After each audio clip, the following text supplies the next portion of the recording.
నివాసిన మా ప్రియ పరలోకపు తండ్రి, ప్రారంభ ప్రార్థన మొదలుకొని పాటల ద్వారా ఆరాధన బట్టి సాక్ష్యము ద్వారా మీ నామానికి మహిమ తెచ్చుకున్నారు. అలాగే జరగనైన వాక్య పరిచర్య కొరకు కూడా ప్రార్థన చేస్తున్నాను. బిడ్డలందరూ కూడా ప్రార్థిస్తున్నారు. అయ్యా, నాతో మాతో అందరితో మీరు మాట్లాడండి. యూట్యూబ్ ద్వారా వీక్షిస్తున్న వారితో కూడా మీరు మాట్లాడండి.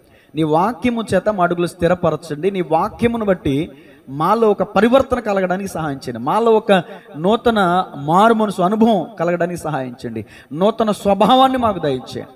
వాక్యము ద్వారా ఇది మా హృదయం మమ్మల్ని ప్రశ్నిస్తే నీవే ఆ స్థితిలో ఉన్నావు అని మా హృదయం మమ్మల్ని ప్రశ్నించినప్పుడు, మా మనస్సాక్ష్యం మమ్మల్ని వేధించినప్పుడు, ఆ యొక్క ఏదైతే వ్యర్థమైన కార్యం మాలో ఉందో దాన్ని ఒప్పుకొని విడిచిపెట్టేటటువంటి కృపా ధన్యత నాకు మాకు అందరికీ దయచేయమని యేసయ్య నామములో స్తుతించి ప్రార్థించి అడిగి వేడుకొంచున్నాము తండ్రి, ఆమేన్. దేవుని స్తోత్రం చెప్పండి గట్టిగా. రెండు చేతులు పైకెత్తి చెప్పండి, హల్లెలూయా. మంచిది. God bless you all. దేవుడు మనల్ని దీవించును గాక.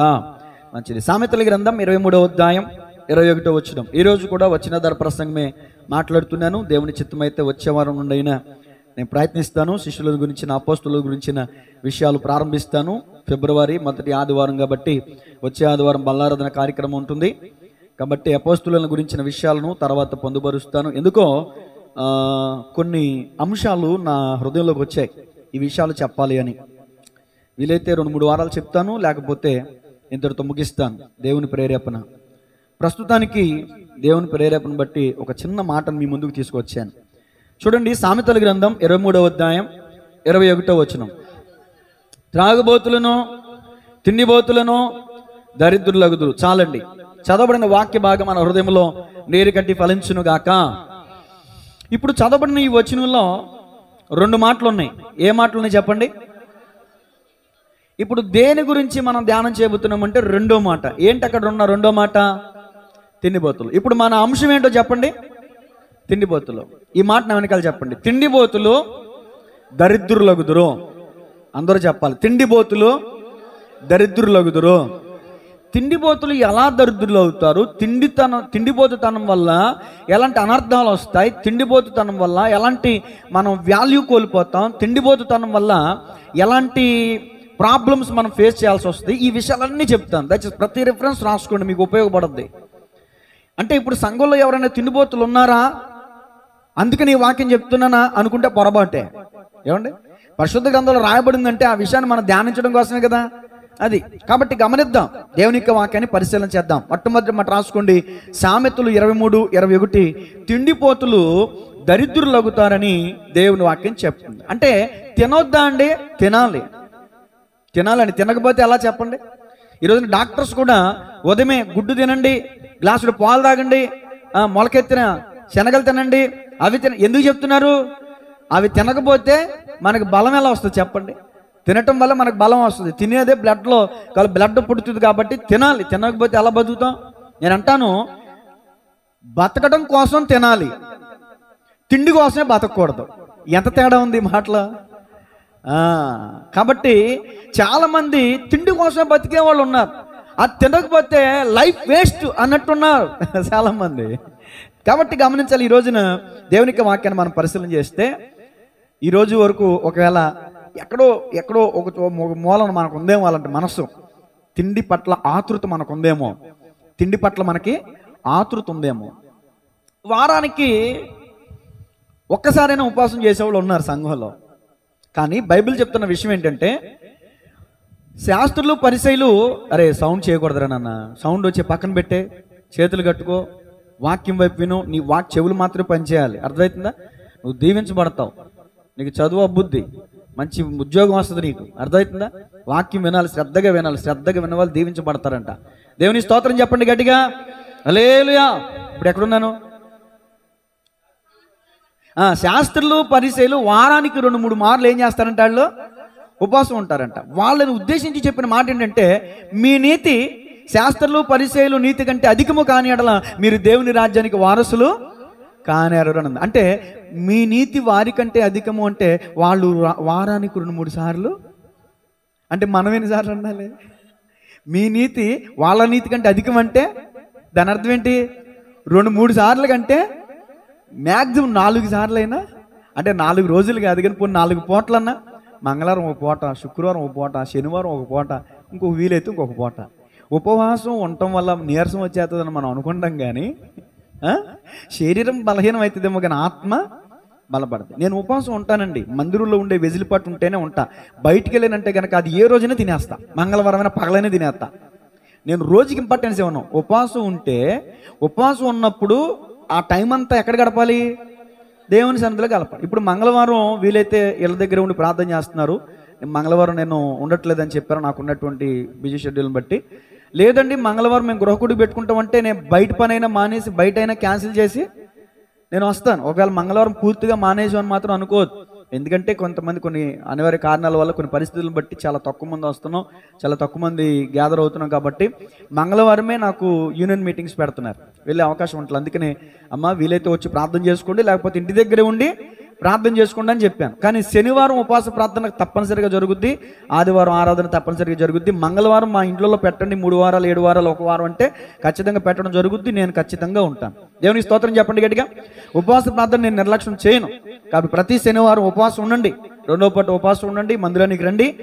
వారానికి ఆరాధనకు ఒక్కటి పాల్గొంటే సరిపోదండి, వారానికి ఒక్కసారి మందిరానికి ఉపవాస ప్రార్థనకి రావాలి, ఉపవాస ప్రార్థనలో పాల్గొనాలి. వాళ్ళే వస్తారులే, స్త్రీలే వస్తారులే, వాళ్ళే వస్తారులే అంటే ఎలా కుదురుతుంది చెప్పండి? దేవునికి స్తోత్రం చెప్పండి. సరే, మంచి తిండిపోతులు దరిద్రులాగుదురు అనే మూల అంశాన్ని, మూల వచనాన్ని మీ ముందుంచాను. కాబట్టి గమనించాలి, అసలు పేదరికం అనేది ఎక్కడ స్టార్ట్ అయింది, దరిద్రం అనేది అసలు ఎక్కడ స్టార్ట్ అయింది? ఇదిగో తినొద్దు అన్న పండు తినటం వల్ల. అవునంటారా కాదంటారా? చూడండి, ఆదికాండము 3వ అధ్యాయము 17-18 వచనాలు. అయితే తినకూడదు, నీవు వాటిని తిను దినమున నిత్యముగా చచ్చదవని నరునికి ఆజ్ఞాపించాను. మరియు దేవుడైన యెహోవా, అక్కడ చాలండి, ఆ విషయాలు చాలు. ఆ విషయాలు మీరు ఎక్కడ చదివారు? దేవుడు ఆజ్ఞాపించినటువంటి వాటిని చదివారు. ఇప్పుడు ఎక్కడంటే 3వ అధ్యాయము 17వ వచనం చదవండి. నేను అసలు చదవమంది అదే కదా. నీవు నీ భార్య మాట విని, ఎక్కడుంది? ఆయన ఆదాముతో, ఓకే దేవుని మిమ్మల్ని దీవించిన కాక, ఆయన ఆదాముతో చెప్తున్నమాట, నీవు నీ భార్య మాట విని తినవద్దని నేను నీకు ఆజ్ఞాపించిన వృక్ష ఫలములు తింటివి గనుక నీ నిమిత్తము నేల శపింపబడి ఉన్నది. ప్రయాసముతోనే నీవు బ్రతుకు దినములన్నయు దాని పంట తిందువు. అది ముండ్ల తొప్పులను గచ్చ పొదలను నీకు మొలిపించును, ఫలములని పంట తిందువు. ఇప్పుడు నా వైపు చూడండి. అంతకుముందు పేదరికం లేదు, తినవద్దన్న పండు తిననంత వరకు పేదరికం అనేది లేదు. దేవుడు చక్కని తోట వేసాడు, చక్కని ఫలాలను ఇచ్చాడు. ఇదిగో ఈ తోట వృక్ష ఫలాలు మీ ముందు ఉంచుతున్నాను, మీరు తినండి, మీ ఇష్టం. కానీ దేవుడు ఒక ఆజ్ఞ ఇచ్చాడు. ఏంటి ఆజ్ఞ? ఇదిగో ఆ వృక్ష ఫలం మాత్రం తినొద్దు. ఏ వృక్ష ఫలం మీకు చూపిస్తున్నాను చూసారా? ఆ వృక్ష ఫలం మాత్రం తినొద్దు, అది తప్ప మీరు ఇంక ఏదైనా తినండి. ఇప్పుడు దేవుడు మనకేం ఆజ్ఞాపిస్తున్నాడంటే, బ్రతకడం కోసం తినండి, తిండి కోసమే బ్రతకండి. ఇదే మూల అంశం అండి, ఇదే మూల మాట అనుకోండి. ఈరోజు దేవుడు అప్పుడు ఆదాముతో చెప్పాడు, ఇదిగో ఆదామా ఆ పండు తినొద్దు, తినేశాడు. ఇప్పుడు దేవుడు వచ్చి ఆదాముతో అంటున్నాడు, ఆదామా నీ భార్య మాటిని. ఎవరి మాటిని? దేవుని మాట వినాలి. చాలా మంది భార్య మాట వినేసి శోధనలో పడిపోతూ ఉంటారు. దేవుడు అబ్రహాముతో చెప్పాడు, అబ్రహమా నీ గర్భఫలాన్ని నేను ఆశీర్వదిస్తాను అని అంటే, శారాయి చెప్పిన మాట విని హాగరుతో పోయి ఒక బిడ్డకి జన్మని చేశాడు అబ్రహాము. తొందరపడిపోయాడా? మళ్ళీ అబ్రహమా నా సన్నిధిలో నీవు నిందారహితుడివై ఉండాలి అని దేవుడు గద్దించాడు. ఆశ్చర్యం. చాలా మంది భార్య మాట విని తప్పులు చేసేస్తూ ఉంటారు, భార్య మాట విని శోధనలో పడిపోతూ ఉంటారు. ఏమంటే ఇప్పుడు భార్య మాట వినొద్దని నేను చెప్తున్నానా? వినాలి. దానిలో ఎంతవరకు మేలుంది, ఎంతవరకు కీడుంది, ఎంతవరకు మంచి ఉంది, ఎంతవరకు చెడు ఉంది విచారించాలి, పరిశీలించాలి. దేవుని కంటే ఎక్కువగా ఇంపార్టెన్స్ ఇవ్వడానికి వీల్లేదు, దేవుని కంటే ఎక్కువగా భార్యను ప్రేమించడానికి వీల్లేదు. ఇక్కడ ఆదాము చేసినటువంటి తప్పిదం ఏంటంటే, తన భార్య మాట విని దేవుడు తినొద్దన్న పండు తినేశాడు. అక్కడ ఏమైందంటే ఆదామును బట్టి నేల శపించబడింది. నేల ముళ్ళ తప్పులు మొలిచిందంట, ముళ్ళ తప్పులు ఇచ్చిందంట, గచ్చ పొదలను ఇచ్చిందంట. నువ్వు బ్రతుకు దినములను నీవు కష్టపడి చెమట వచ్చి నువ్వు నీ పంట తింటావు. అప్పటి వరకు చెమట వచ్చాల్సిన పని లేదు, విత్తాల్సిన పని లేదు. దేవుడే అద్భుతమైనటువంటి రీతిలో దేవుడు వారిని పోషిస్తున్నాడు అండి. అక్కడ ఏమొచ్చిందంటే పేదరికం అనేది వచ్చింది. చెప్పండి, ఏమొచ్చింది? ముండ్ల తొప్పలు, గచ్చ పొదలు అంటే దాని అర్థం ఏంటో మీరు చెప్పండి. కాదు, ముండ్ల తొప్పలు, గచ్చ పొదలు, ముండ్ల తొప్ప నేల ఉపమానంలో కనిపిస్తుంది ఈ మాట మనకి. అవునా?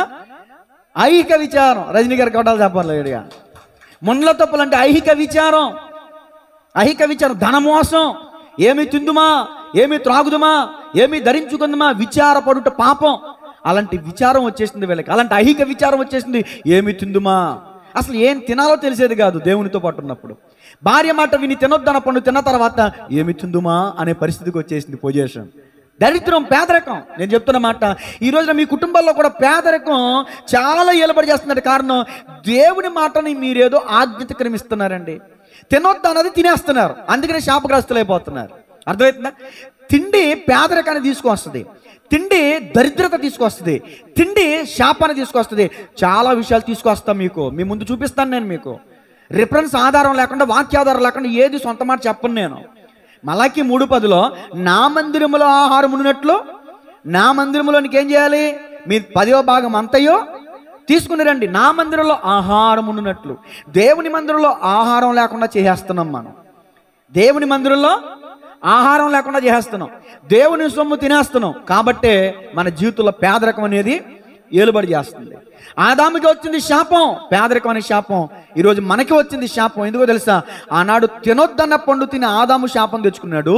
ఈరోజు క్రైస్తవులమైన మనము తినొద్దన్న దేవుని సొమ్ము తిని శాపం తెచ్చుకుంటున్నాం.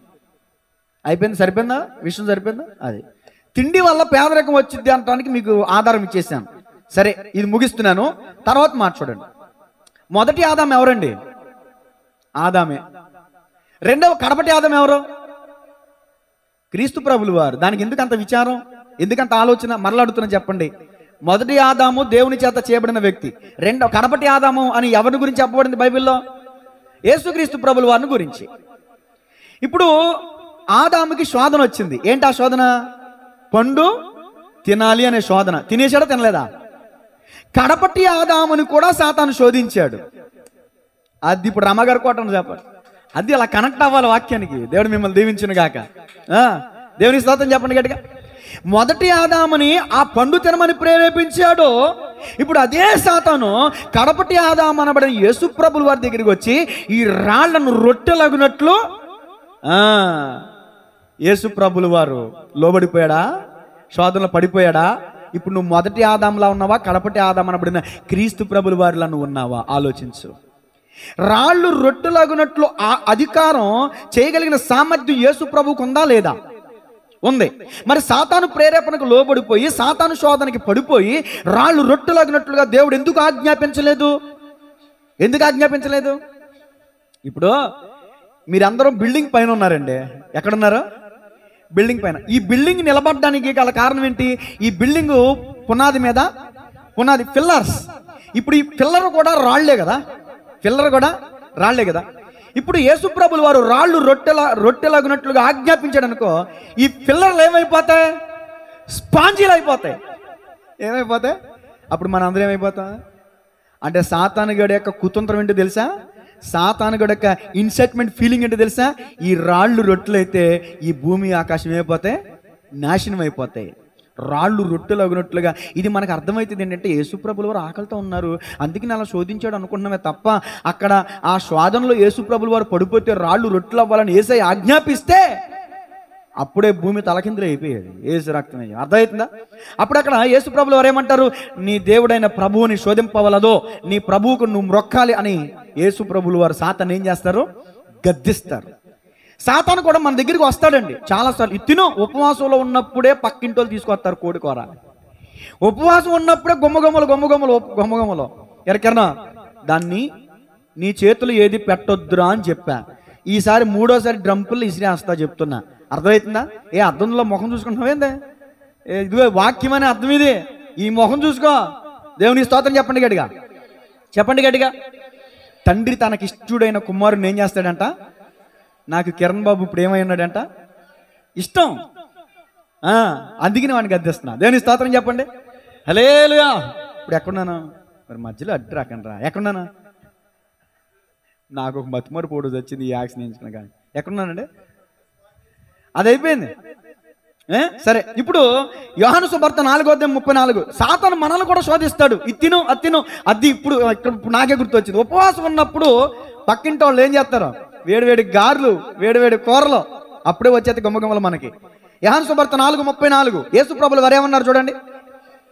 యేసు వారిని చూచి, నన్ను పంపిన వాని చిత్తము నెరవేర్చుటయు ఆయన పని తుదముట్టించుటయు నాకు ఆహారమై ఉన్నది. శిష్యులందరికీ వేళ అయింది, తినే వేళకి యేసు ప్రభువుని పిలిచారు. ఆయనేమో సమరయ స్త్రీ దగ్గర, సమరయ స్త్రీ కోసం అక్కడ జరిగే సంఘటన మీ అందరికీ తెలుసు. అక్కడ ఉన్నారు ఆయన. శిష్యులు పిలుస్తున్నారు, యేసయ్యా భోజనం చేద్దాం కానీ రా అని. అప్పుడు యేసు ప్రభువులు ఎవరేమన్నారు? వచ్చేత నాగండి అన్నారా? మనలో ఏమన్నా ప్రార్థనలో ఉన్నప్పుడు భోజనానికి పిలిస్తే ఏం చేస్తాం? యేసయ్యా నీకు స్తోత్రం, నాకు ఆత్రం అయిపోయింది, వంట అయిపోయిందా, మళ్ళీ వచ్చి ప్రార్థన చేస్తానే. అర్థమవుతుందా? కాబట్టి గమనించాలి, దేవునికి ఇచ్చే సమయాన్ని దేవునికి ఇవ్వాలి మనం. అక్కడ యేసు ప్రభువుల వారు మాట్లాడే మాట, నన్ను పంపిన వాని చిత్తము నెరవేర్చుటయు నా తండ్రి పనిని తుదముట్టించుటయు నాకు ఆహారమైనది. ఇప్పుడు మీ ఆహారం ఏంటి చెప్పండి అమ్మా? మీ ఆహారం ఏంటి? ఏమంటికి వచ్చారు? ఆదివారం దేవుని మందిరానికి వెళ్ళాలి, ఓ పాట పాడాలి, దేవుని మహింపరచాలి, అది నాకు ఆహారం. పాటలు పాడే తలంత ఇచ్చాడు చెల్లెమ్మ పావునికి. ఏం చేస్తుంది? గొయ్యి తీసి పాతిట్టేస్తుంది. పాటలన్నీ, ఆరాధనలన్నీ అయిపోయి వస్తుంది. అంటే దాని అర్థం ఏంటి? నీ పన్ను నిర్వర్తించట్లా.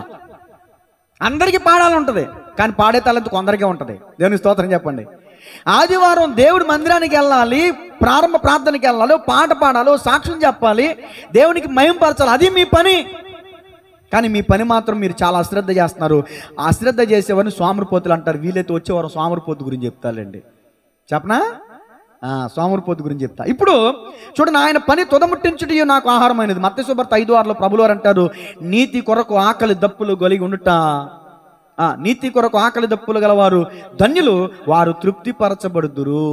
కాస్త ఒక పూట, కాస్త అంత టైము ఏమండి ఆకలితో ఉండలేరండి, ఉపవాసం ఉండలేరండి, కడుపును మార్చలేరండి. ఒక పూట వారానికి ఒకసారి అన్న దేవుని నిమిత్తం మీకోసం మీరు ఉపవాసం ఉంటున్నారు. నేను దాని గురించి అడగట్ల. నీతి కొరకు, మీ రక్త సంబంధాల రక్షణ కొరకు, మీ బంధువుల రక్షణ కొరకు, మీ ప్రాంత ప్రజల కొరకు, నేను పుట్టిన ఈ కోరికల కోసం నేను వారంలో ఒక పూట ఉపవాసం ఉండి ఈ ప్రాంత ప్రజలందరి కోసం నేను కన్నీరు విడిచి ఉపవాసం ఉండి ప్రార్థన చేస్తాను అన్న వాళ్ళు ఒక్కళ్ళైనా ఉన్నారు సంఘంలో? ఉన్నావమ్మ నువ్వా? ఏ పూట ఉన్నా? గుంటూరు వెళ్ళినప్పుడేనా? వారానికి ఒక పూట కాదా? నెలకు ఒకసారి ఏసు రక్తమేజం దేవుడు మిమ్మల్ని దీవించును గాక, దేవునికి మహిమ కలుగును గాక. నెలకు ఒకసారి ఉంటుందంట మా సహోదరి. మరి మీరు వారానికి ఒక పూట ఉంటారు ఈ రోజు నుంచేనా? పుట్టిన దేశం కోసం ప్రాణాలు అర్పిస్తున్నారండి సైనికులు దేశం బోర్డర్లో. అర్థమవుతుందా? మరి మన పుట్టినటువంటి దేశం కోసం, భారతదేశం కోసం, మన కోరికలు గ్రామం కోసం వారానికి ఒక పూట ఉపవాసం ఉంటాను అనేవాళ్ళు లేరు. ఈ రోజు నుంచి అని ఉండండి, దేవుడు మిమ్మల్ని దీవించును గాక. పగల పనికి వెళ్తారు కాబట్టి పగలు తినండి, రాత్రిపూట ఉండండి, ఉపవాసం ఉండండి. ఉపవాసం ఉన్న పూట ఒక గంట కన్నీళ్ళు విడిచి ప్రార్థన చేయండి, ఆత్మల పట్ల భారం కలిగి ప్రార్థన చేయండి. ఎవరు కొత్త వాళ్ళు పరిచయమైనప్పుడు మీ సంఘం ఎంతండి అని 2-3 సంవత్సరాలు గడుపుతున్నారు. 40 పెరగట్లేదు సంఖ్య. ఎందుకు పెరుగుద్ది? సంఘంలో ఆత్మల పట్ల భారం కలిగి ప్రార్థించే వాళ్ళు ఎక్కడున్నారు? అలా ప్రార్థించండి. ఈ సంవత్సరం 2026లో సంఖ్య పెరుగుద్ది. ఎవరైనా మీ సంఘం ఎంత అంటే 80 అని చెప్తా. దేవునికి మహిమ కలుగునుగా. సంఘం ప్రార్థించాలండి. గొర్రెని గంటదా, కాపరి గంటడా? మాస్టర్ గారు ఉపవాసం ఉంటే సరిపోద్దా? మీరు కూడా ఉపవాసం ఉండాలండి. సరే, ఆదికాండము 25వ అధ్యాయం. సబ్జెక్ట్ లోపలికి వెళ్తున్నాను, టైం అవుతుంది. ఆదికాండము 25వ అధ్యాయము 29వ వచనం చదవండి. తిండిపోతుతాను శాపం తీసుకొస్తుంది అని చెప్పాను మొదటి మాట. ఇప్పుడు రెండో మాట ఏంటంటే, తిండిపోతుతాను పొందుకున్న దీవెన కూడా కోల్పోయేలా చేస్తుంది. చెప్పండి, తిండిపోతుతాను ఏం చేస్తుంది? పొందుకున్న దీవెన కూడా కోల్పోయేలా చేస్తుంది. ఎవరు కోల్పోయారు చూడండి. ఆదికాండం 25:29. ఒకనాడు కలగూర వంటకము వండుకొని చుండగా ఏశావు, నేను అలసి ఉన్నాను అడిగాను. ఏదేము కాదు, ఎదోము అనబడిను. అందుకు యాకోబు, నీ జ్యేష్ఠత్వం నేడు నాకు ఇమ్మని అడగగా ఏశావు, నేను ఏంటి ఒక పూట ఇప్పుడు ఎవరైనా మంగళవారం ఉపవాసం ఉండమంటే మేము చచ్చిపోతామండి అనేవాళ్ళు ఉన్నారా? ఒకళ్ళు మనసులో అనుకున్నారు, నాకు తెలీదు. ఇక్కడ ఏషావు అంటాడు, ఒక పూట తినపోతే నేను ఆ కూర తినపోతే ఇప్పుడు చచ్చిపోయేలా ఉన్నాను తమ్ముడా. ఉపవాసం ఉంటే ఇదిగో నేను చచ్చిపోతానేమో అనిపిస్తుందండి కొంతమంది అంటారు. చదవండి అమ్మా. జ్యేష్ఠత్వము నాకెందుక నేను, యాకోబు నేడు నాతో ప్రమాణము చేయమో నేను. అతడు యాకోబుతో ప్రమాణము చేసి అతనికి జ్యేష్ఠత్వమును అమ్మివేయగా యాకోబు ఆహారమును చిక్కుడుగాయల వంటకమును ఏశావుకిచ్చెను. అతడు తిని త్రాగి లేచిపోయాను. అట్లు ఏశావు తన జ్యేష్ఠత్వమును తృణీకరించెను. ఇప్పుడు పొందుకున్న జ్యేష్ఠత్వం కోల్పోయాడా లేదా? దేనివల్ల? తిండి వల్ల. ఒక నెల రోజులా, ఒక వారం రోజులా, ఓ సంవత్సరం పోషిస్తానన్నాడా? ఎబ్రీ పత్రికలో ఒక మాట ఉంటుంది, ఒక్క పూట కూటి కొరకు తన జ్యేష్ఠత్వపు హక్కును అమ్మివేసుకుని ఏశావు వంటి భ్రష్టుడైనను వ్యభిచారి అయినను మీలో ఉండినేమో అని జాగ్రత్తగా చూసుకున్నాడు. ఈ వచనాన్ని వివరిస్తే ఎంత సబ్జెక్ట్ అవుతుందో తెలుసా? తిండిబోతులు వ్యభిచారులు అవుతారు, తిండిబోతులు భ్రష్టులు అవుతారు.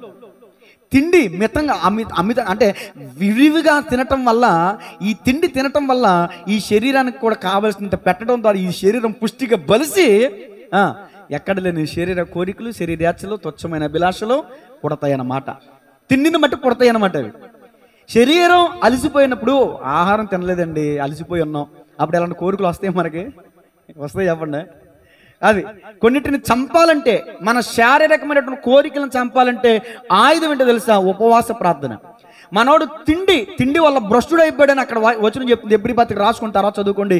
ఎబ్రీ పత్రిక 12, 15, 16. ఇదిగో మీలో చేదైన వేరు ఏదైనా మొలిచి అనేకులు అపవిత్రులైపోదురేమో, జాగ్రత్తగా ఉండండి.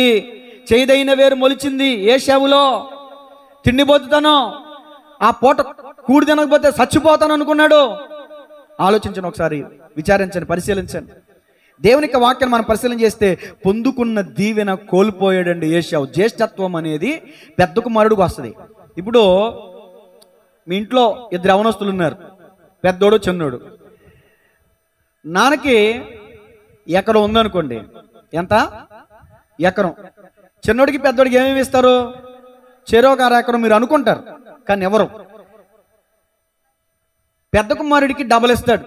పెద్ద కుమారుడికి తండ్రి వాటా వెళ్తుంది, ఎందుకంటే జ్యేష్ఠుడు కాబట్టి.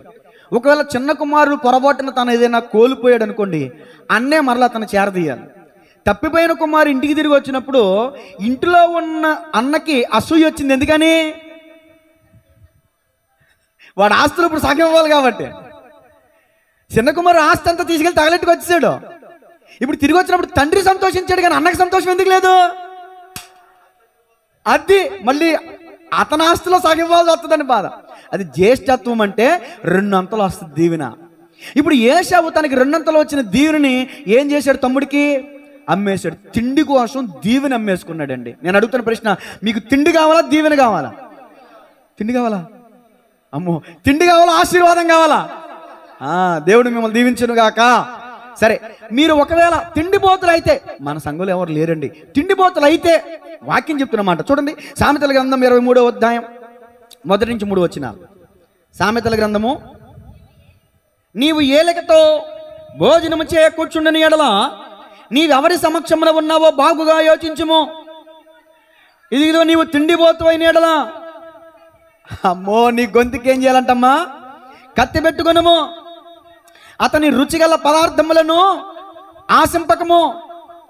చదవండి, అతని అవి మోసపుచ్చు ఆహారములు.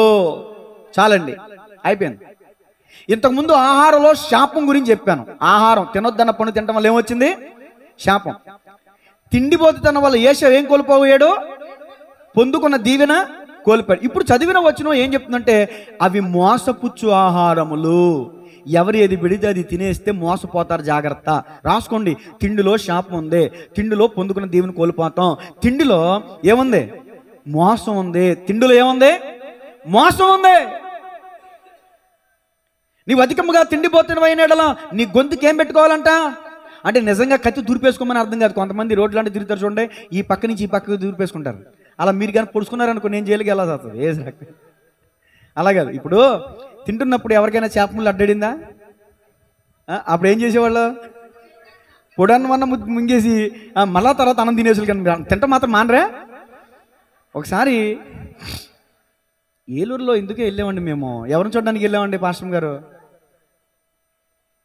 ఏలూరులో తమ్ముడు సతీష కాదు, ఎందుకో వెళ్ళాం, ఎవరినో చూడడానికి వెళ్ళామండి. వెళ్తే అక్కడ మీరు నవ్వకండి, ఏట మాంసం అంటే ఏట కూర తింటా ఉంటే మొక్క అడ్డడిపోయిందంట. అక్కడ పెద్ద ఎంత ఉంది ఆమె ఉంటే ఆమెను మోసుకుంటూ వచ్చారు. ఏమైందంటే అన్నం తింటా మొక్క అడ్డం పడిందంట. తీసుకొని ఈడ అంత మొక్క అడ్డం పడిపోయిందా, మొద్ద దిగుతలేదంట, ఎగ ఊపిరి దిగ ఊపిరి. ఏమంటే ఎక్స్రే తీసారంట, స్కానింగ్ తీసి ఎంత ఉందని చెప్పారంట. తర్వాత ఒక అరగంటకి లోపల తీసుకెళ్ళి ఆ మొక్కను తీసాక అప్పుడు ఊపిరాడిందంట ఆమె. దేవునికి స్తోత్రం కలిగిందిగా. ఇంతకు మొదలు అంట ఎందుకు అడ్డమడిందంటే సీరియల్ చూస్తా తిందంట.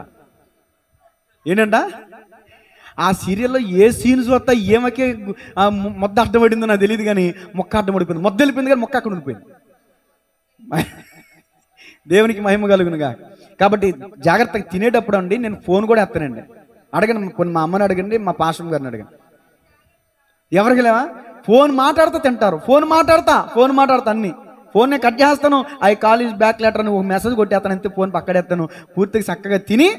ఎందుకో తెలుసా, పెళ్ళైన కొత్తలో మా అత్తగారి ఇంట్లో చెప్పకూడదు అనుకుంటే అన్ని రికార్డ్ అయిపోతున్నాయి.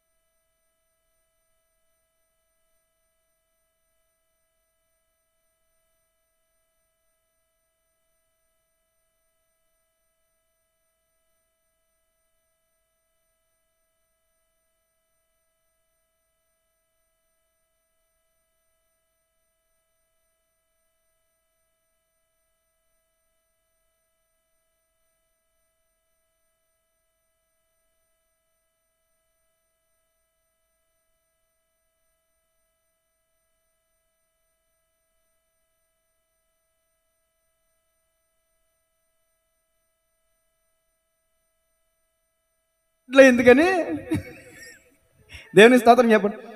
ఎప్పటికీ మర్చిపోలేనండి. దయచేసి కరెంటు పోయినప్పుడు మీకు ఇష్టమైన కూర అయినా కానీ దీపం వెలిగించి కాస్తంతా ఎక్కడి పక్కోళ్ళు ముక్కలు లాగేసుకుంటారు ఆరాటం. దేవునికి స్తోత్రం చెప్పండి. ఇక్కడ సరే, నువ్వు అధికముగా తిండిపోతున్నలా నీ గొంతుకి ఏం పెట్టుకోవాలంట? కత్తి. సామెతల గ్రంథం 23:6 చదవండమ్మా.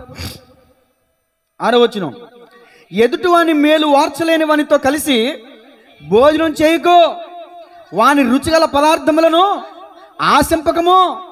అటువాడు, అమ్ము బాబోయ్, ఈ మాట విన్న తర్వాత ఎవ్వరూ పొరపాటుని ఎదుటోళ్ళ దగ్గర తినరు, పక్కలు తింటారు. అటువాడు తన ఆంతర్యంలో లెక్కలు చూసుకొనివాడు. ఇదిగో ఇంకో మొక్క తిను, తాగుము. అతడు నీతో చెప్పునే గాని అతన్ని అది హృదయముల నుండి వచ్చే మాట కాదంట. నీవు తినినను దానిని కక్కివేయుదువు, నీవు పలికిన ఇంపైన మాటలు వ్యర్థములు. ఎవరైనా మిమ్మల్ని పిలిచి కడుపు నిండా పెడుతున్నారంటే జాగ్రత్త జాగ్రత్త జాగ్రత్త. దేవుని స్తోత్రం చెప్పండి గట్టిగా. ఇంకో మొక్క వేసుకోండి. ఇంకో మొక్క ఇంట్లో అవసరమైతే మీకు అంత ఇష్టమైతే 1 కేజీ తెచ్చుకుని ఇంట్లో వండుకు తినండి. పొరుగింటి వారింటికి మనం వెళ్ళామంటే, ఇప్పుడు మా ఇంటికి ఎవరిని వచ్చిన వాళ్ళు అనుకోమాకండి, మా ఇంటికి వస్తే మేము మనసారి ప్రేమతో పెడతాం లేండి. దేవుని స్తోత్రం చెప్పండి గట్టిగా. హల్లెలూయా. ఏమండి, ఎవరింటికైనా మనం పొరుగింటికి వెళ్ళినప్పుడు ఇదిగో ఎదుటి వాని మేలు వార్చలేని వారితో కలిసి అసలు భోజనమే చేయొద్దు, అసలు అట్లాంటి వాటిని ఆశించొద్దు. ఎవడన్నా ఒకవేళ ఇంకో మొద్ద పెడుతున్నాడే కానీ వాడు హృదయంలోంచి వచ్చే మాట కాదంట. హృదయంలోంచి వచ్చే మాట ఇంకోటి ఉంటుందంట. ఇదిగో పైకి ఇంకొకటేనండి, మీరేం తినలేదు, పై మాట ఇది, హృదయంలోంచి వచ్చే మాట కాదు. హృదయంలో మాట ఇంకెంత తింటావురా? హృదయంలో నుంచి వచ్చే మాట ఏం తెలుసా? ఇంకెంత తింటావురా? అది బయటికి రాదు. పై మాటకే మీరు ఏం తిన్నారనే 2 ముద్దలకే 2 ముద్దలా 2 పల్లెలు తిన్నాక 2 పల్లెలు తిన్నా అదే మాట అంటారు. మీరు ఏమంత తిన్నారని ఇంకో ముద్ద వేసుకోండి. ఇది పై మొట్టి మాట, పెదవులతో వచ్చే మాట అంట, హృదయం నుంచి వచ్చే మాట కాదంట. హృదయం నుంచి వచ్చే మాట ఏంటంటే ఇంకెంత తింటావురా, వండిందంతా నీకే సరిపోయింది, ఇప్పుడు నా వెనకాల పిల్లలు ఉన్నారు, వాళ్ళు కూడా సరిపోతారు అనుకుంటారండి మనసులో. దేవుని స్తోత్రం చెప్పండి. ఏంటో కొంచెం బాధాకరంగా ఉన్నారేంటి అందరూ అలాగే అన్నారండి కొమ్మ తీసి. అమ్మో, నేను నా ఆత్మీయ పెట్టలే కదా అని నేను మనసారా కడుపున తినేస్తున్నాను. మీరు అలాంటి వాళ్ళు కాదురండి. ఒకసారి అంటండి ఒక విశ్వాసం అంట పాస్టర్ గారికి అలాగే వండి పెట్టిందంట. కడుపు నుండి తిన్నాడంట. కడుపు నుండి తిన్నాక వెళ్ళిపోయాడంట. వెళ్ళిపోయిన తర్వాత పళ్ళు మొత్తం దాకలో చూస్తే ఏమి లేవంట, ఏమి లేవు. అప్పుడు బాధ వేసి అన్నదంట, పిల్లలు పక్కనే ఉన్నారంట, పంది తిన్నాడు ఏం మిగల్చలా అని ఏదో మామూలుగా సహా అనేసింది. పంది తిన్నట్టు అనేసింది. మరుసటి రోజున 3 రోజులకు పాస్టర్ గారు గుమ్మలోకి వచ్చాడు. గుమ్మలోకి వస్తే ఏమేమో అంట్లు తవ్వుతుంటే నాన్న అమ్మలేదా? ఉందండి పాస్టర్ గారు అంటే, అమ్మా పాస్టర్ గారు వచ్చారు అని అన్నాడంట. ఏ పాస్టర్ గారు రా అంటే, మరి ఎంతమంది పాస్టర్లు వస్తున్నారు మన ఢిల్లీ దేశ రక్తం మరి స్థానికంగా ఒక్కాపరే ఉండాలి కదా. మరి ఒకవేళ వస్తూ ఉంటారు, కొంతమంది ఇలా వస్తూ ఉంటారు. దర్శనం వచ్చిందమ్మా మీ ఇంట్లో ప్రార్థన ఎట్టమని వస్తూ ఉంటారు కొంతమంది. మరి అలా ఎవరిని వస్తే కనుక దేవుని స్తోత్రం, ఏసు రక్తం వాటి గురించి నేను చెప్పనులేండి. దేవుని స్తోత్రం చెప్పండి. ఇప్పుడు ఏం చెప్తున్నానా, అమ్మ అదేనమ్మా నువ్వు పంది తిన్నావు అన్నావే ఆ పాస్టర్ గారు. గుమ్మలో అడిగట్టే పాస్టర్ గారు అడిగట్టకుండా సిగ్గుపడి వెనకెళ్ళిపోయాడంట. పిల్లల ముందు జాగ్రత్త. దేవుని స్తోత్రం చెప్పండి. అలా ఉంటుంది అనమాట. కాబట్టి అందుకనే తిండిపోతనం వల్ల అవమానం వస్తుంది. తిండిపోతనం వల్ల ఇది తిన్నదో కూడా కక్కేస్తామంట. వాళ్ళు చేతితో పెడుతున్నారు కానీ ఆంతరంలో లెక్కలేసుకుంటారంట. నా చిన్నప్పుడు నేను అన్నం ఏంటంటే, నేను కుక్కను పెంచుకునేవాడిని. ఆ కుక్క వచ్చి నా ముందే ఉండేది. మా తాత ఒక మాట ఉండేవాడు, రే అది కుక్క ముద్దలు లెక్కేస్తుందిరా, అది తిరుగుతును. మా తాతకి తెలియని సంగతి ఇది వాక్యం చెప్తుంది. మనుషులు కూడా ఆంతరంలో లెక్కలు కట్టుకుంటారంటే, ఎన్ని ముద్దలు తిన్నావా, ఎన్ని పల్లెలు తిన్నావా అని. దేనికి స్తోత్రం కలుగునుగా. సరే, నేను సబ్జెక్ట్ లోపలికి వెళ్తున్నాను. తిండిలో శాపం, తిండిలో దరిద్రం, తిండిలో పొందుకున్న దీవెన కోల్పోతాం, తిండిలో మోసం ఉంటుంది, మోసపుచ్చు ఆహారములు. ఓకే, తర్వాత 3వ మాట చూడండి. సంఖ్యాకాండం 2 మాటలు చెప్పాను, ఇప్పుడు 3వ మాట చెప్తున్నాను. తిండిలో దురాశ ఉంటుందండి. సంఖ్యాకాండం 11:4 చూడండి. ముగించే టైం అవుతుంది. వారి మధ్యనున్న మిశ్రిత జనము మాంసాపేక్ష అధికముగా కనపరచగా ఇజ్రాయేలీలలో మరలా ఏడ్చి, దేనికోసం ఏడ్చారు చెప్పండి. ఇప్పుడు మాంసం కోసం ఏడ్చేవాళ్ళు ఎవరు ఉన్నారు ఇక్కడ? ఎవరు లేరు మందిరంలో. దేవునికి స్తోత్రం చెప్పండి గట్టిగా. మాంసం కోసం ఏడ్చారంట. దేవా నువ్వు మమ్మల్ని దర్శించు, మా ముందు నువ్వు న్యాయాధిపతివై రాజువై మాకు ముందుండి నడిపించు అని ఏడవట్లేదంటే వీళ్ళు. మాకెవరు మాంసం పెడతారు? మాంసం కోసం ఏడ్చారంటండి వీళ్ళు. చూడండి కీర్తన 78:19. 78వ కీర్తన 19 వచనం. 78వ కీర్తన 19 వచనం. ఈ అరణ్యంలో దేవుడు భోజనము సిద్ధపరచగలడా అని వారు దేవునికి విరోధముగా మాట్లాడిరి. ఇప్పుడు దేవునికి ఏం చేశారంట? వాళ్ళు దేవునికి విరోధంగా మాట్లాడారంట. ఏమని? ఈ అరణ్యములో దేవుడు మాకు ఆహారము సిద్ధపరచగలడా? Question mark. తద్వారా దేవుని ఉగ్రత వాళ్ళ మీదకి వచ్చింది. చూడండి సంఖ్యాకాండము 11:33 వచనం. సంఖ్యాకాండం 11:33. ఆ మాంసము ఇప్పుడు వీళ్ళు ఏడ్చారు కదా, దేవుడు పూరేళ్ళను పంపించాడండి. ఆ పూరేళ్ళు వీళ్ళ పాలులో, ఇశ్రాయేలీల పాలలో వచ్చి పడితే అందరూ కూడా కూర్చుకున్నాడు. ఒక రోజు దిన ప్రయాణం అంతా పొడవున ఈ పూరేళ్ళు పడితే వాటన్నిటిని కూడా కూర్చుకుని ఇప్పుడు వండుకొని తింటున్నారంట. ఇప్పుడు చదవమా. ఆ మాంసము వారి పండ్ల సందులో ఉండగానే నమలకు మునిపే దేవుని కోపం జనుల మీద రగులుకొనేను. యెహోవా తెగులు చేత మాంసాపేక్ష గలవారిని ఏమండి పాతి పెట్టినందున ఆ స్థలమునకు కిబ్రోతు హత్తావా అని పేరు పెట్టెను. జనులు సరే, కిబ్రోతు హత్తావా అనే మాటకు అర్థం ఏంటి చెప్పండి? ఎక్కడుంది? కింద పుట్టినోట్లో అర్థం. వాళ్ళు దురాశ చూపించారంట. తిండిలో మాకు మాంసం లేదని ఏడ్చారంట. చాలా మంది ములక్కాడైతే ఒకలా తింటారు, మొక్క ముద్ద అయితే ఒకలా తింటారు. కొంతమంది ముక్కలైన ముద్ద దిగదంటారు. నేను అంటాను, దానియేలు శాకాహారం తినడానికి ఇష్టపడ్డాడు. అంటే తర్వాత మాంసాహారం తినలేదని కాదు, తిన్నాడు. బైబిల్ రెఫరెన్స్ ఉంది. చూడండి సామెతల గ్రంథము 23వ అధ్యాయం 20వ వచనం.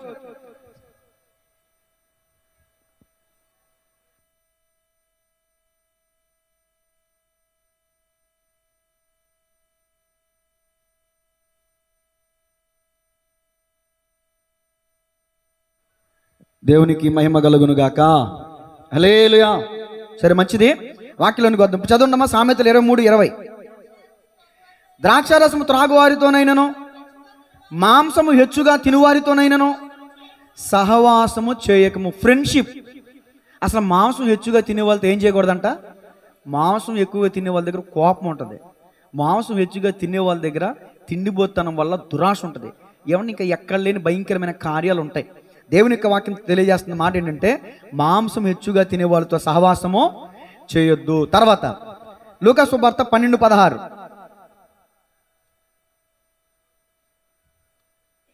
లూకా సువార్త 12:16. మరియు ఆయన వారితో ఉపమానము చెప్పెను. ఒక ధనవంతుని భూమి సమృద్ధిగా పండెను.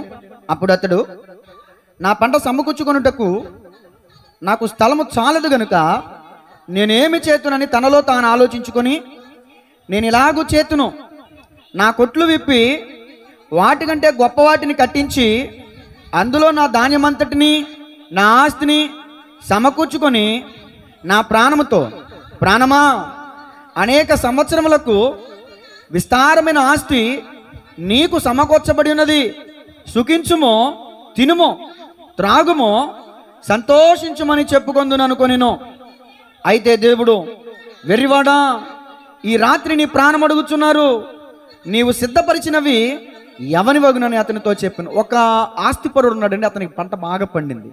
పంట బాగా పండినప్పుడు అతను చేసే పని ఏంటంటే, నా ప్రాణమా, తిను, తాగు, సుఖించు అనుకుంటున్నాడు. ఆ వ్యక్తి దగ్గరికి దేవుడు వచ్చి అంటాడు, అరే వెర్రివాడా, ఈ రాత్రే నీ ప్రాణం అడిగితే నువ్వు సంపాదించుకున్నదంతా అది. అధికముగా విస్తారమైన పంట కలిగినటువంటి వారు తమ మట్టుకు తను తినటానికే చూస్తారు, కానీ పొరుగు వారికి పెట్టడానికి చూడరు. ధనవంతుడు చూడండి, జాషువా జ్యోతి గారు ఒక మాట అన్నారు, ఎవరండి ఇచ్చే మనసు కలిగి ఉంటారంటే, ఎవరండి ఇవ్వగలిగిన స్థితిలో ఉంటారంటే లేనోళ్లే అని కొంతమంది మాట్లాడారు. అప్పుడు ఆయన చెప్పిన మాట ఏంటంటే, ఇవ్వటంలో ఉన్న విలువ తెలిసిన వాళ్ళు ఇస్తారు అని. ఉన్నవాళ్ళు ఇస్తారు, లేని వాళ్ళు ఇస్తారు. ఏమంటే కానీ ఉన్న వాళ్ళలో కూడా కొంతమంది ఎవరో, లేని వాళ్ళలో కూడా కొంతమంది ఎవరో ఇవ్వటంలో ఉన్న విలువ తెలిసిన వాళ్ళే ఇస్తారు అని. దేవునికి మహిమ కలుగునుగా. ధనవంతుడు ఉన్నాడు, లాజరు ఉన్నాడు. ఇద్దరు విశ్వాసులు కాదా? ధనవంతుడు ఏనాడైనా భేదవాడైనా లాజరుకి రొట్టె ముక్క పెట్టాడా? ఆ కింద పడిపోయిన రొట్టె ముక్కలు ఏరుకుని తింటున్నాడు అంటండి లాజరు. అంటే పడేసిన ముక్కలు గోడ పక్కన పడేస్తారు చూసారా, అలా పడేస్తే ఆ రొట్టె ముక్కలు ఏరుకుని తినేవాడు అంట లాజరు. ఆ రొట్టె ముక్కను కూడా స్తుతించి దేవుని మహింపరిచి తినేవాడు అంటండి. లాజరు చనిపోయాడు, ధనవంతుడు చనిపోయాడు. ధనవంతుడు చచ్చి పాతాళానికి వెళ్ళాడు, లాజరు చనిపోతే దేవదూతలు తీసుకుని వెళ్ళారంట అతన్ని. గట్టిగా చెప్పలు కూడా దేవుని మహింపడదాం. దేవదూతలు దిగొచ్చి లాజరుని కొనుక్కుపోయి ఉంటారంటే అసలు ఎంత అద్భుతమైనటువంటి విషయం చూడండి. కాబట్టి తిండిబోతులు పాతాళానికి వెళ్తారనే విషయాన్ని గమనించాలి. నీకు దేవుడు ఎందుకు ఇచ్చాడంటే, లేనివాడికి పెడతావని, ఉన్నదంతా తింటావని కాదు, ఉన్నదంతా దాచుకుంటావని కాదు. ఏమన్నా దాచుకుంటే పురుగు పట్టిందంట. ఏం చేశారు మోషే కాలంలో ఇశ్రాయేలీయులు ఏం చేశారంట? రేపటికి మిగిల్చుకోవద్దంటే మిగిల్చుకున్నది ఏమైంది? కంపు కొట్టింది, పురుగు పట్టిందంట. ఇప్పుడు ఎక్కడైనా కొంత సమయం పాటు నీళ్లు మిగిలిపోయి ఉన్నాయి అనుకోండి, డ్రైనేజ్ వాటర్ అయిపోద్ది. అది అర్థమవుతుందా? నీరు రావాలి, నీరు వెళ్ళాలి. దేవుడు మనకి ఇస్తున్నది మనం తినాలి, ఇతరులకు పెట్టాలి. దేవుడు ఇంకా నూతనమైన ద్వారాలు తెరవాలి. దేవునికి మహిమ కలుగును గాక. చూడండి, మూడో మాట, తిండిలో దురాశ ఉంది. దురాశ పరులు చాలా మంది చచ్చిపోయారు. అక్కడ కిబ్రోతు హత్తావా అని పేరు పెట్టారు. అక్కడ చాలా మంది మాంసాపేక్ష కలిగిన వారిని పాతి పెట్టారంటండి. మాంసాపేక్ష, అధికముగా మాంసాపేక్ష. చూడండి, ఎవరైతే అధికముగా మాంసాపేక్ష కలిగి ఉంటారో వాళ్ళు దురాశ పరులుగా ఉంటారు. వారి ఆలోచనలు కానీ, కోరికలు కానీ, వాళ్ళ విధి విధానాలు కానీ చాలా తేడా ఉంటుంది, మనం గమనించవచ్చు. తర్వాత 4వ మాట చూడండి, యెషయా గ్రంథం 56:11. యెషయా గ్రంథం 56:11.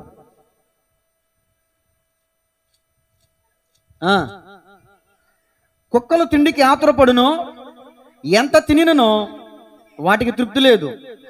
ఈ కాపరులు అట్టివారే, వారు దేనిని వివేచింపజాలరు. ఇప్పుడు చెప్పండి, వచనం ప్రకారము తిండికి ఆతురపడే ఏంటి చెప్పండి? ఎప్పుడన్నా వాటికి పెట్టే ప్రయత్నం చేశారా? పూర్తిగా పెట్టనిస్తాయా? వాటిని ఒలకపోసేస్తాయి. ఇంత కంగారు ఏంటి దీనికి అనుకుంటారు. పెట్టే వాళ్ళకి కోపం వస్తుంది. అది మరి పూర్తిగా పెట్టేదాకా కూడా ఆగదు, కింద పెట్టేదాకా కూడా ఆగదు.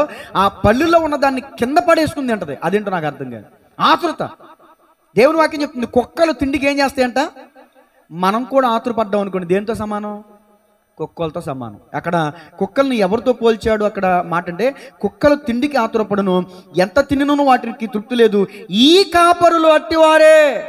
నేను సిగ్గుపడాలి, సేవకులు సిగ్గుపడాలి. ఇప్పుడు ఈ కాపరులు ఎవరికైనా ఫోన్ చేసి ఏమండి పలానా చోటన యూనియన్ మీటింగ్ అంటే ఏమంటారు తెలుసా? ఏం పెడుతున్నారు, ఎంత ఇస్తారో మీకు తెలియదు. ఆ విషయాలు నేను చెప్పొచ్చో చెప్పకూడదు నాకు తెలియదు, బహిరంగంగా చెప్తున్నాను. అలాంటి వ్యక్తులు ఉన్నారండి. ఏం పెడతారో, ఎంత ఇస్తారు. ఇది ఇలాంటి కాపరులు కూడా లేకపోలేదు. తర్వాత మాట చదవండి, రోమీయులకు రాసిన పత్రిక 16-17. నేను ఇంకొక 5 నిమిషాలు ముగిస్తాను.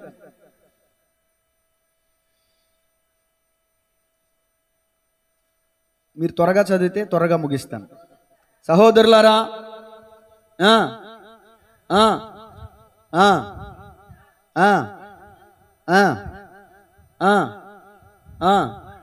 కలగజేయ వారిని కనిపెట్టి ఉండుడని మిమ్మల్ని బతిమాలుకొనుచున్నాను. వారిలో నుండి తొలగిపోవుడి.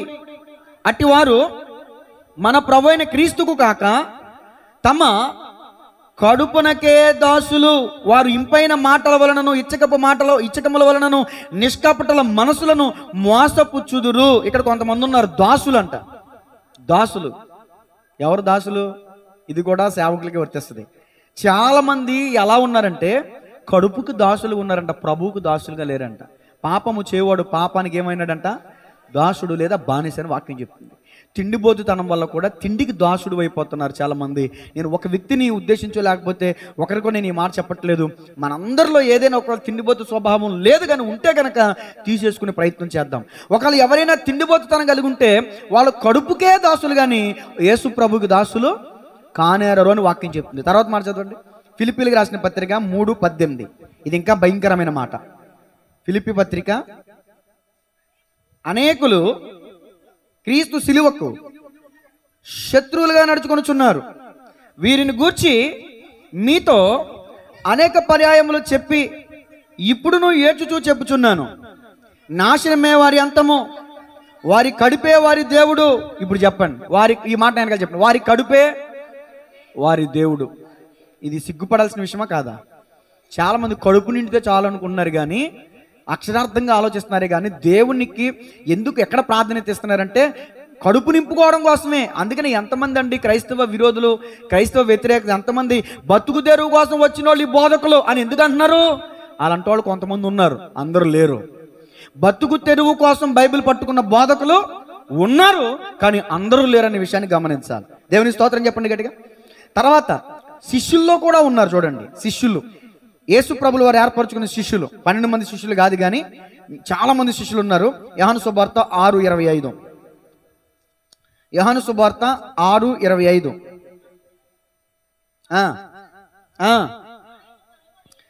సముద్రపు టద్దరిని ఆయనను కనుగొని. అంటే ఇప్పుడు ఇక్కడ శిష్యులు ఎవరిని వెతుకుతున్నారు చెప్పండి? ఆయనను కనుగొన్నారంటే ఎవరిని వెతుకుతున్నారు అని అర్థం. అంతే.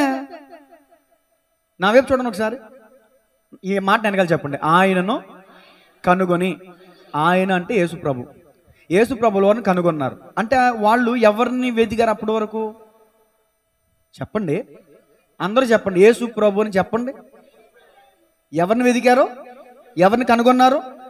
ఈ మాట మనకి ఏమర్థం అవుతుందంటే వాళ్ళు యేసు ప్రభుని వెతికారు, అక్కడికి వెళ్ళారు, అక్కడికి వెళ్ళారు, అక్కడికి పైన ఉన్న వచ్చిన అవన్నీ ఎందుకు లేని కరెక్ట్ పాయింటే నేను ఇస్తున్నాను మీకు.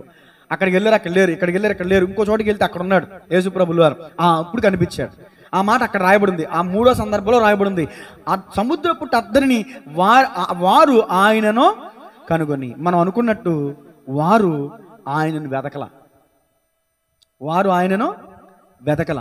ఇది ఎలాగండి?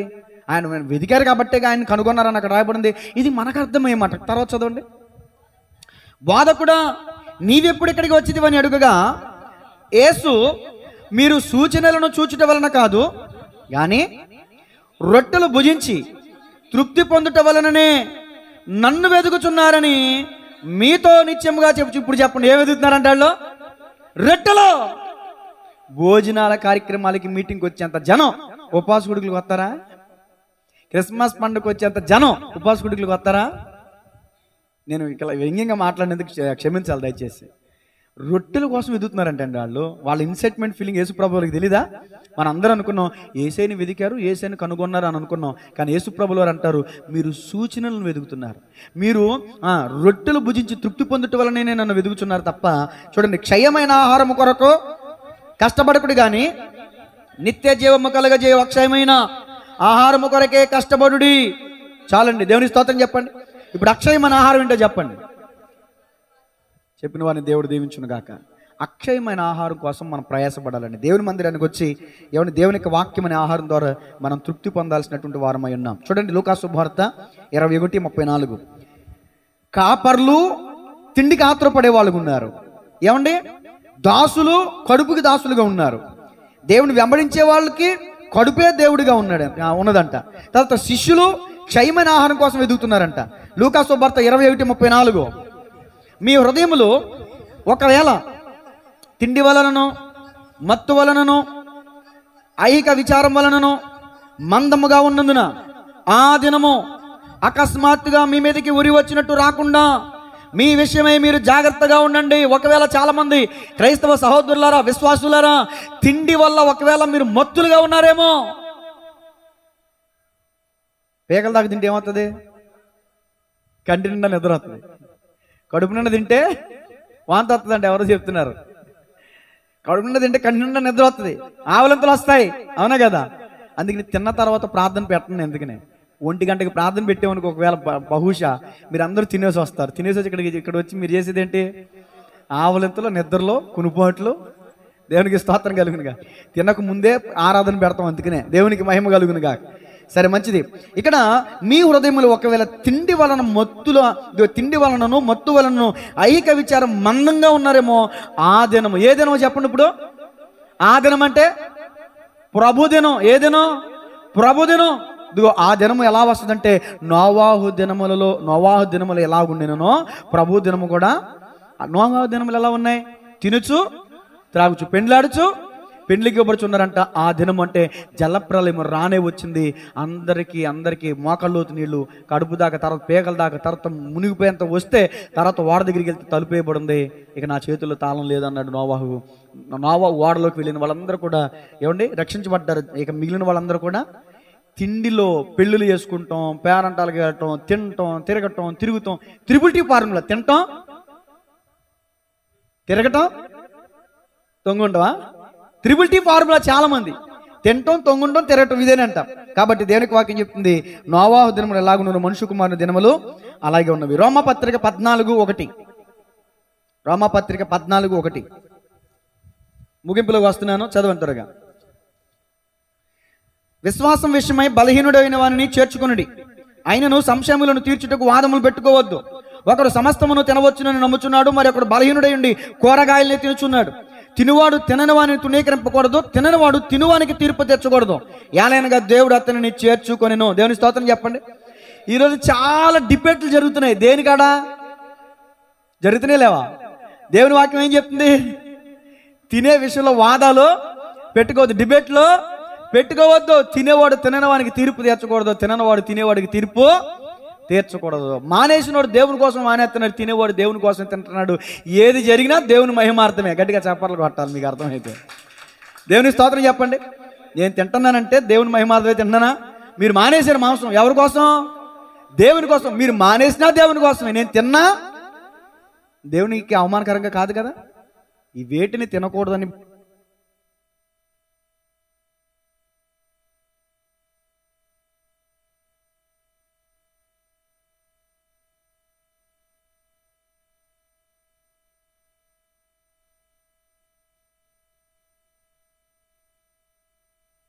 ఖండిస్తుంది దేవుని యొక్క వాక్యం.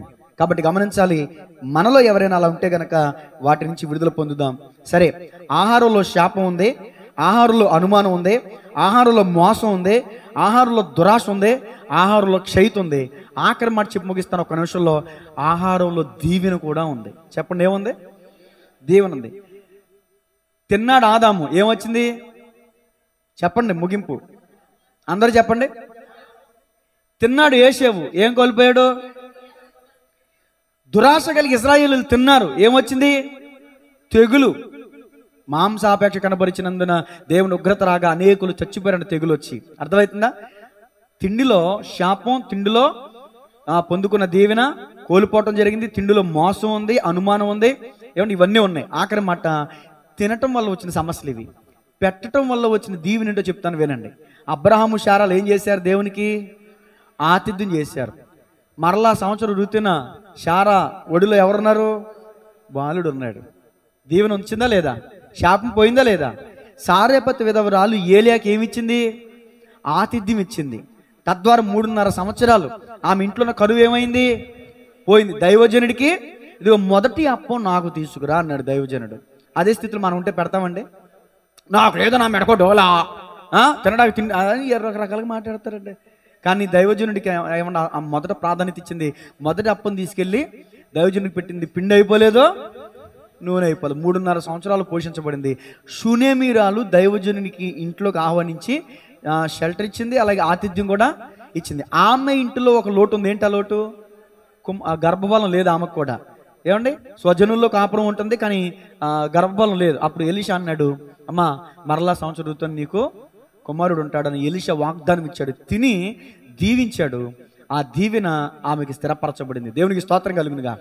కాబట్టి మనం పెట్టడం నేర్చుకోవాలి. ఆతిథ్యము చేయ మరొకటి. కొందరు ఎరుగకయ్యే దేవదూతలకు ఆతిథ్యంలో ఏముందంటే, ప్రకటన 4వ అధ్యాయంలో ఉంటుంది, నేను తలుపు యొద్ద నిలుచుని తడుతున్నాను, ఎవరైనా తలుపు తీస్తే నేను వాళ్ళు నాతో కలిసి భోజనము చేయవచ్చును అని. అక్కడ భోజనముకు అర్థం ఏంటంటే సహవాసం. హెబ్రీ పత్రిక 13:1 ఆతిథ్యము చేయ మరొకటి సహోదర ప్రేమ నిలువరంగా నిలవనీయుడి అంటే అక్కడ ఆతిథ్యము దేన్ని సూచిస్తుందంటే ప్రేమను సూచిస్తుంది. దేవుని స్తోత్రం చెప్పండి గట్టిగా. మీరు ఎవరైనా నాకు ఆతిథ్యం ఇచ్చారంటే దాని అర్థం ఏంటి? ప్రేమ. నేను మీకు ఎవరికైనా ఆతిథ్యం ఇచ్చానంటే దాని అర్థం ఏంటి? ప్రేమ, సహవాసం. సహోదర ప్రేమ నిలువరముగా నిలవండి. మీకు లక్షల రూపాయలు వచ్చినాయి అంటే, చక్కగా ఇంట్లో మంచిగా పుష్టిగా ఆహారం ఉందంటే మీరు ఒక్కళ్ళే తినకుండా ఏం చేయాలి? మీ పొరుగు వారికి కూడా పెట్టాలి. ఆత్మీయ తండ్రి గారు బాలసుందర గారు అన్నం పెట్టినప్పుడు ప్రార్థన చేశారు. అది ఇప్పుడు జ్ఞాపకం చేసుకుంటూ ఉంటాను నేను. ప్రభా, నేను ఎన్ని గింజలు తిన్నానో అన్ని దీవెనలు ఈ కుటుంబానికి దయచేయి ప్రభువా. ఎన్ని గింజలు తిన్నానో అప్పుడు సార్ ఎందుకని ఎన్ని గింజలు తింటే అద్దండి మనం కలిగి ఉండాల్సింది. ఎంత తింటావరా అని హృదయంలో లెక్కలేసుకుని మొదలెట్టడం కాదండి.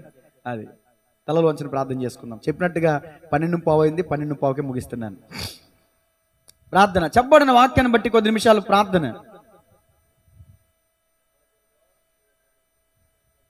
స్తోత్రం, స్తోత్రం, స్తోత్రం, స్తోత్రం, స్తోత్రం, స్తోత్రం, స్తోత్రం. చెప్పబడిన వాక్యాన్ని బట్టి మీలో ఎవరికైనా ప్రేరేపణ కలిగిందా? నిజమే, ఇంతవరకు నేను తిండిపోతానం కలిగి ఉన్నాను, తిండి లేకపోతే చచ్చిపోతానేమో అనంత ఆలోచన కలిగి ఉన్నాను అని. ఒకవేళ ఎవరు లేరు, కుక్కల్లాగా ఆతురపడేవారు మనలో ఎవరైనా ఉన్నారా?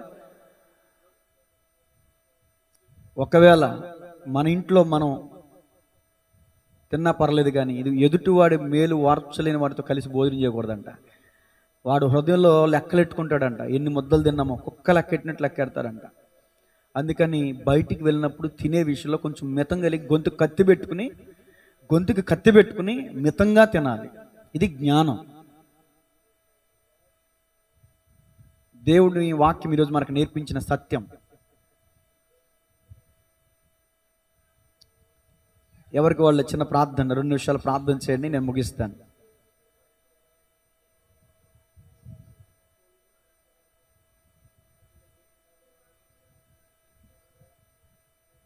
స్తోత్రం, స్తోత్రం, స్తోత్రం, స్తోత్రం,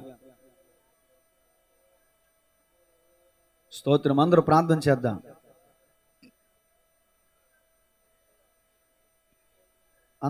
చేద్దాం. ప్రార్థన చేద్దాం. స్తోత్రం.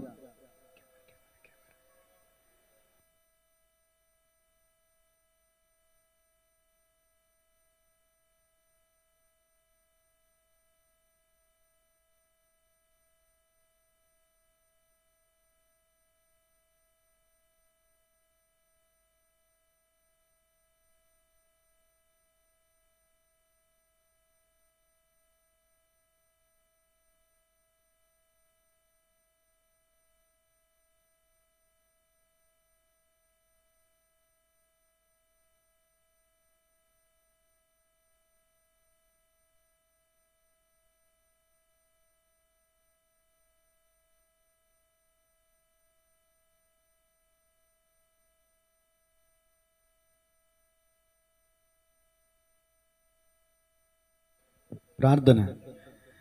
మహాపరిశుద్ధుడు మహోన్నతుడు మహిమ కలిగిన దేవాని నివాసన మా ప్రియ పరలోకపు తండ్రి మీకు వందనాలు స్తోత్రాలు. కృపాసత్య సంపూర్ణుడా, కృపా కనికరము కలిగిన దేవా, నిన్న నేడు రేపు ఆఖరీతిగా ఉన్న దేవ మీకు వందనాలు. ఇంతవరకు ప్రకటించిన వాక్యమును అయా బట్టి ప్రార్థన చేస్తున్నాను. విత్తబడిన వాక్యము బిడ్డలందరి హృదయాల్లో విత్తబడి ఫలించబడి ఆశీర్వదించబడునుగా కానీ ప్రార్థిస్తున్నాను. యేసయ్య నామములో అడిగి వేడుకుంటున్నాము తండ్రి, ఆమేన్.